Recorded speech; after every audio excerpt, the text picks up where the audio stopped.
ایک دفعہ ایک شخص نے اللہ کی عبادت کرنا شروع کر دی اور پروردگار کی عبادت میں اتنا مشغول ہوا کہ دنیا میں سب کچھ چھوڑ چھاڑ کر سب کچھ بھلا دیا اور سچے دل سے اللہ کی رضا میں راضی رہنے کے لیے انسانیت کے رستے پر چل پڑا۔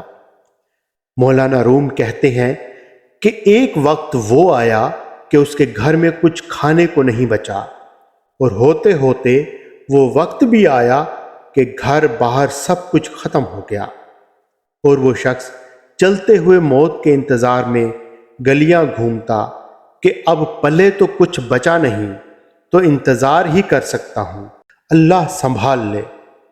ایک دن بیٹھا ہوا تھا کہ دیکھا اس کے قریب سے ایک لمبی قطار میں گھوڑے گزرے۔ ان گھوڑوں کی سیٹ سونے اور چاندی سے بنی ہوئی تھی، ان کے پیٹوں پر سونے کے کپڑے پہنے ہوئے تھے۔ ان گھوڑوں پر جو لوگ بھی بیٹھے تھے وہ کسی شاہی گھرانے سے کم نہیں لگتے تھے۔ ان کے سروں پر سونے کی ٹوپیاں تھیں اور ایسے معلوم ہو رہا تھا کوئی بادشاہ جا رہے ہیں۔ اس شخص کے دریافت کرنے پر اسے بتایا گیا کہ یہ 7 گاؤں میں ایک بادشاہ ہے، یہ سب اس کے غلام ہیں اور بادشاہ کے دربار میں جا رہے ہیں۔ وہ شخص کچھ حیران ہوا کہ یہ حالت غلاموں کی ہے تو بادشاہ کی کیا حالت ہوگی۔ اس نے آسمان کی طرف منہ اٹھا کر کہا، میرے بادشاہ، میرے مالک، میرے اللہ، شکوہ تو تجھ سے نہیں کرتا، لیکن اس بادشاہ سے ہی غلاموں کا خیال رکھنا سیکھ لے۔ اتنی بات کہی کہ وہ شخص چل دیا۔ کچھ دن گزرے تو ایک بزرگ آئے اور اس کا بازو پکڑ کر اسے ایک جگہ لے کر گئے جہاں وہی غلام، وہی گھوڑے تھے۔